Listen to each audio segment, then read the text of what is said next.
Assalamualaikum warahmatullahi wabarakatuh. Di sini kami akan menjelaskan serta mempresentasikan hasil diskusi kami, yaitu tentang hubungan inventory, distribusi, dan sales pada sistem informasi manajemen untuk memenuhi tugas ujian tengah semester mata kuliah sistem informasi manajemen dari kelompok 2. Pertama, kami akan memperkenalkan diri terlebih dahulu. Di sini kelompok 2 beranggotakan 2 orang, yaitu Alvaro Hekel Ivanka dan saya sendiri, Rizaldi Ali Mahfudin. Selanjutnya akan dijelaskan oleh Alvaro.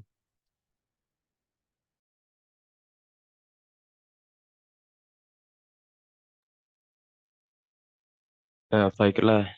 Apa itu Enterprise Resource Planning atau yang disebut dengan ERP? ERP adalah sebuah sistem perangkat lunak yang dirancang untuk membantu perusahaan dalam mengelola dan mengintegrasikan berbagai proses bisnis yang berbeda menjadi satu platform terpusat. ERP berfungsi sebagai sarana sentral untuk mengelola data dan informasi perusahaan serta membantu organisasi dalam mengoptimalkan operasi mereka.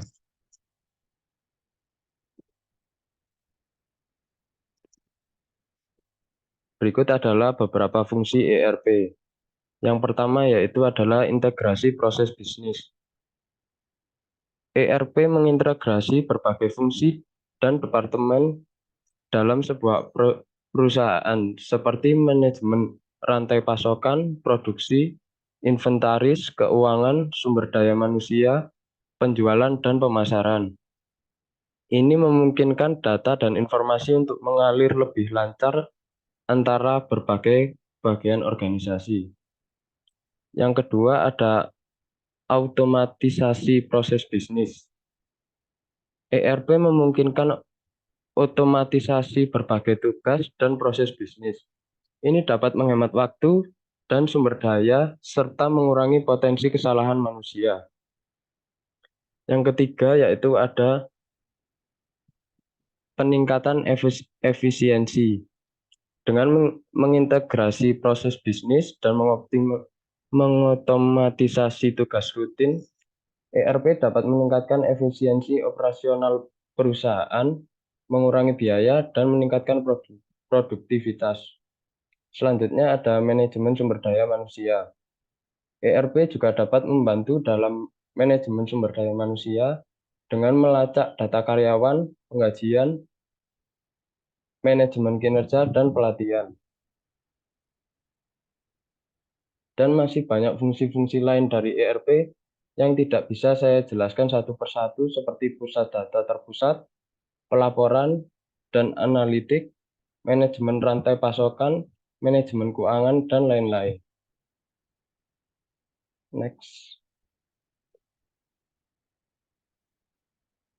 ERP dapat disesuaikan dengan kebutuhan perusahaan dan industri tertentu, sehingga berbagai perusahaan dapat menggunakan ERP untuk memenuhi kebutuhan bisnis mereka. Namun, implementasi ERP biasanya merupakan proyek yang rumit dan memerlukan investasi waktu dan sumber daya yang signifikan. Selanjutnya.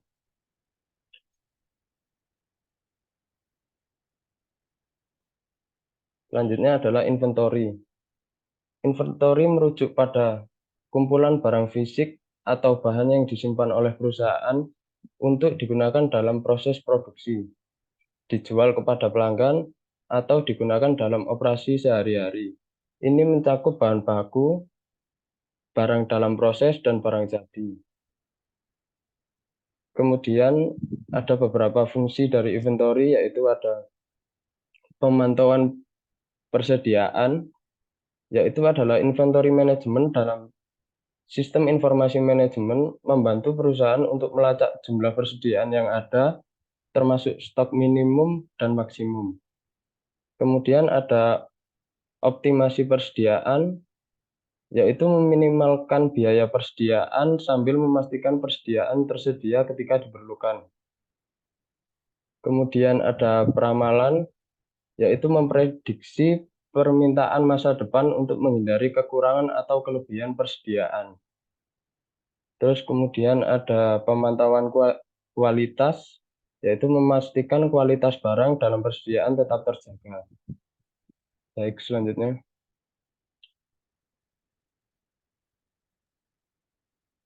Oke, yang selanjutnya dari aspek yang kedua yaitu distribusi. Tadi yang pertama dijelaskan mengenai pengertian serta fungsi dari inventory itu sendiri. Selanjutnya yaitu distribusi.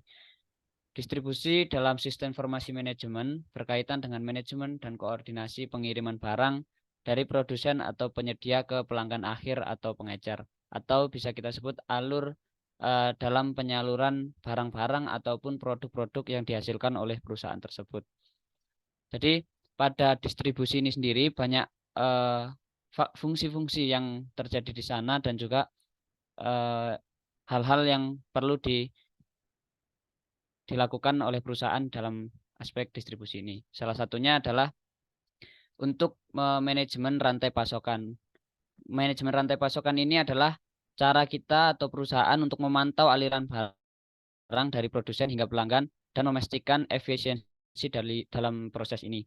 Selanjutnya ada manajemen logistik, yaitu merencanakan rute pengiriman, manajemen persediaan di pusat distribusi, dan pengaturan pengiriman agar dapat meminimalkan biaya. Jadi pada inventory yang sudah dijelaskan tadi, pastinya terdapat barang-barang di sana yang nantinya akan didistribusikan atau disalurkan kepada konsumen atau customer-customernya. Pastinya untuk bisa mengetahui jumlah stok yang masih bisa didistribusikan atau masih dilakukan untuk penjualan, perlu adanya manajemen logistik di sini.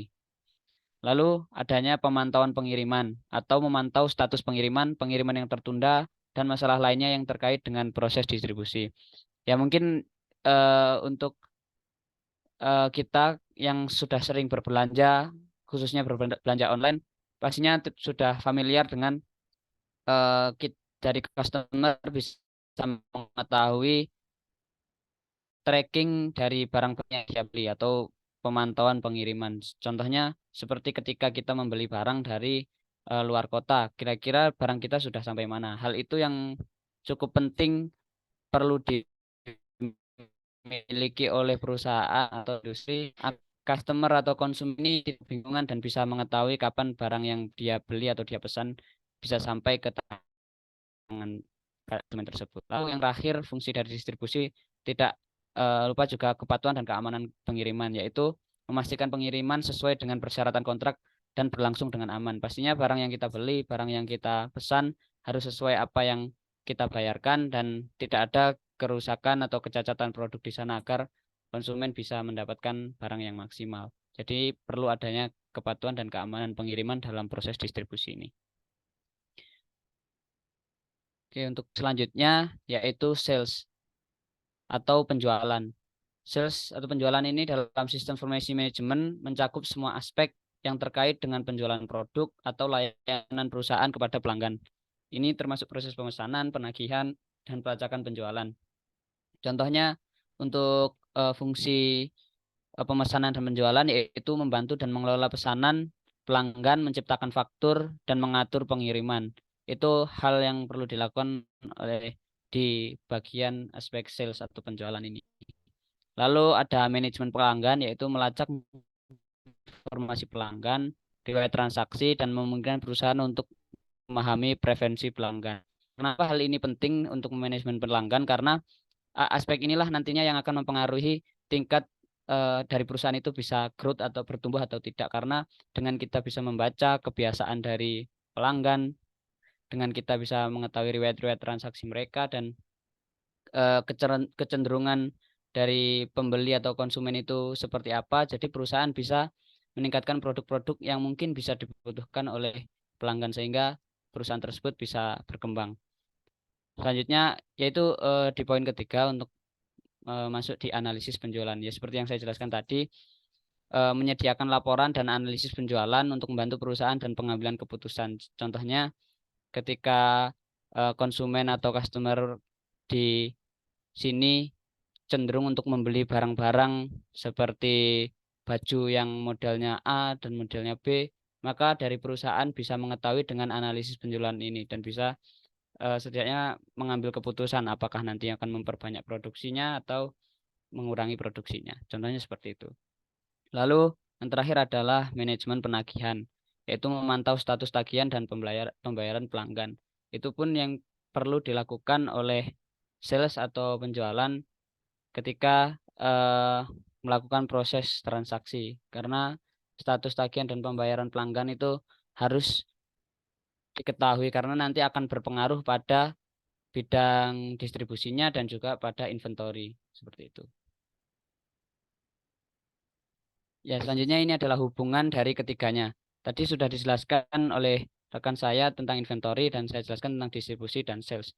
Maka apa hubungan dari ketiganya pada sistem informasi manajemen itu sendiri? Yaitu saya berikan contoh atau studi kasus. Contohnya jika penjualan meningkat dan persediaan berkurang, informasi ini akan secara otomatis tersedia untuk semua departemen terkait. Jadi ERP di sini kan tadi dijelaskan bahwasanya akan ada otomatisasi dan juga untuk pendukung keputusan bagaimana akan menambah jumlah stok barang atau akan mengurangi atau hal apapun yang berketerkaitan dengan perusahaan. Pun selaras dengan apa yang ada di penjelasan ini, maka nanti informasi secara otomatis tersebut akan dijelaskan kepada departemen-departemennya, lalu akan memungkinkan perusahaan merespon dengan cepat keputusan apa yang akan diambil. Lalu integrasi ERP juga memastikan bahwa proses distribusi dan sales berjalan secara terkoordinasi, meningkatkan efisiensi dan memungkinkan perusahaan memberikan pelayanan pelanggan yang terbaik. Jadi contohnya ketika di inventory atau di penyimpanan ada stok barang 100, sedangkan yang perlu didistribusikan atau yang sudah didistribusikan 80. Jadi di inventory sekarang tersisa hanya 20 saja. Maka hal itu juga akan mempengaruhi sales atau penjualannya nanti. Bagaimana nanti cara memasarkan biar lebih bisa mencapai target ataupun tidak.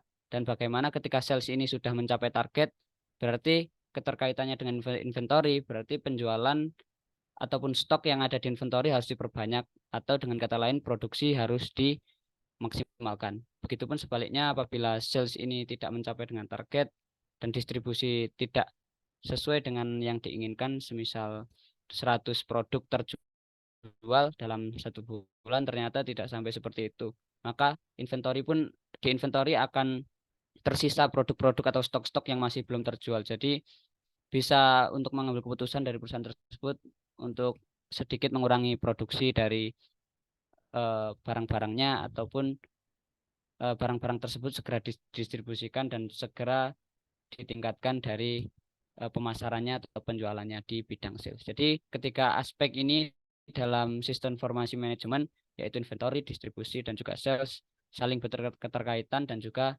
saling mempengaruhi satu sama lain.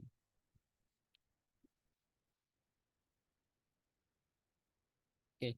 Jadi kesimpulannya, dengan demikian ERP mengintegrasikan inventory, distribusi, dan sales menjadi satu platform yang dapat berkomunikasi dan berbagi informasi secara real time. Ini memungkinkan perusahaan untuk mengelola rantai pasokan dengan lebih efisien, memaksimalkan penggunaan persediaan, dan memberikan pelayanan pelanggan yang lebih baik. ERP juga menyediakan data yang diperlukan untuk analisis dan pengambilan keputusan yang lebih baik dalam seluruh proses bisnis. Penting untuk dicatat bahwa ERP ini memungkinkan komunikasi real time antara ketiga komponen itu tadi. Jadi nanti akan saling membutuhkan kalau informasi-informasi yang dibutuhkan oleh perusahaan. Maka dari itu sistem informasi manajemen juga harus diterapkan dengan baik agar semua aspek dalam tujuan bisa tercapai dengan optimal. Baik, mungkin itu saja yang bisa kami jelaskan tentang hubungan antara inventory, distribusi, sales pada sistem informasi manajemen dan keterkaitannya dengan ERP. Mungkin cukup itu saja dari kami, kurang lebihnya kami mohon maaf. Sekian, wassalamualaikum warahmatullahi wabarakatuh.